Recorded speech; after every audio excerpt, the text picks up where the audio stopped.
Hey, my name's Kyle Hodge, and today I'm going to be explaining to you how to uninstall and install motherboards.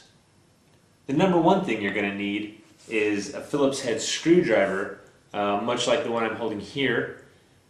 You want to make sure that this screwdriver is not magnetic whatsoever. There are some screwdriver manufacturers out there who produce magnetic screwdrivers.